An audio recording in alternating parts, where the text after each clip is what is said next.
Sir మీ voice మ్యూట్లో ఉంది.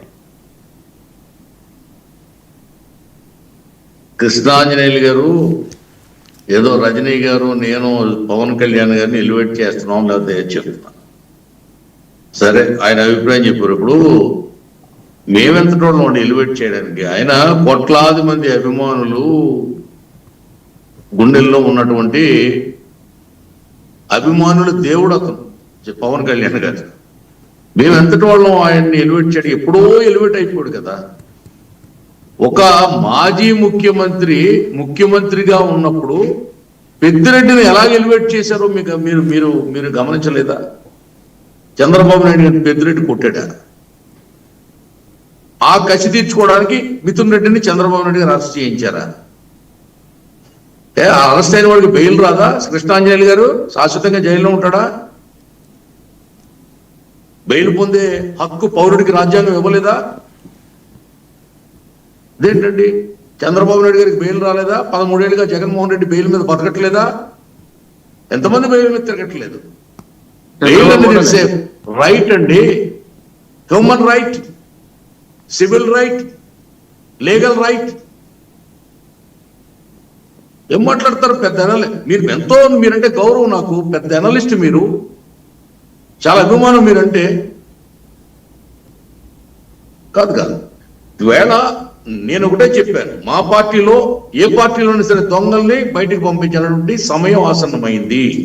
రాజకీయం చాలా దారుణంగా తయారైంది. పార్టీల్లో అవినీతి పరులు, అక్రమ దందాలు చేసేవాళ్ళు ఎక్కువైపోయారు. రాజకీయాల్ని వాళ్ళ స్మగ్లింగ్ కోసం వాడుకునే నాయకులు ఎక్కువ మంది వైసీపీలో చేరిపోయారు. అందుకే కదా ప్రజలు 11 సీట్లు ఇచ్చారు. వాళ్ళ మీద కొరడా జుల్పించడం తప్పంటారా మీ ఉద్దేశం? ఇది ఎలివేషన్ అంటారా? ఒక ముఖ్యమంత్రి తీసుకునే చర్యల్ని ఎలివేషన్ అంటారా మీరు? మరి ఎన్ని ఎలివేషన్స్ ఇచ్చారు? పింక్ డైమండ్ చంద్రబాబు నాయుడు దొంగలించాడు, దొంగ అన్నారు. అది ఎలివేషన్ కాదా? కోడికత్తితో పొడిపించాడు, హత్యాయత్నం చేయించాడు అన్నారు. అది ఎలివేషన్ కాదా? 6 లక్షల కోట్లు చంద్రబాబు నాయుడు దోచుకున్నాడు, ఎంపరర్ ఆఫ్ కరప్షన్ బుక్ వేయించారు. అది ఎలివేషన్ కాదా? అవేమైనా 5 ఏళ్లలో ప్రూవ్ చేశారా? ఆఖరికి ఆ కోడికత్తి డ్రామాలో బలైనటువంటి దళిత యువకుడికి బెయిల్ ఇప్పించడానికి కూడా కోర్టుకి వెళ్లకుండా ఎక్కొట్టాడు కదా జగన్మోహన్ రెడ్డి. దాన్ని ఎలివేషన్ అనరా?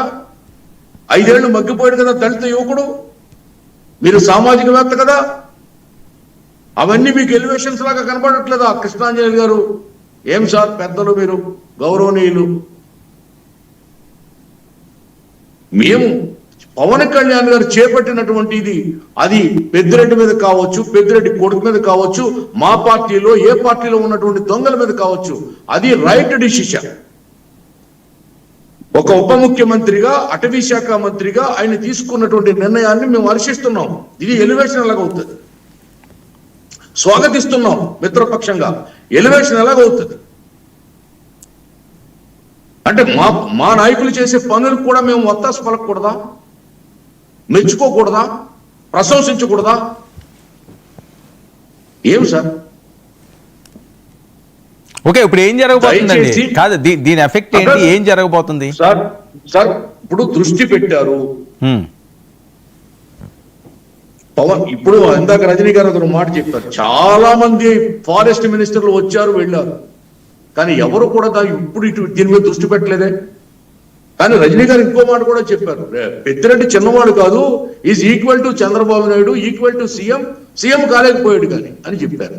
దాన్ని బట్టి అర్థం చేసుకోండి, ఒక అనకొండ లాంటి వీరప్పన్, 1,00,000 మంది వీరప్పన్లు కలిస్తే ఏ విధంగా అడవిని దోచుకోవచ్చో అంత బలమైనటువంటి వ్యక్తి పెద్దిరెడ్డి అని దాని భావం.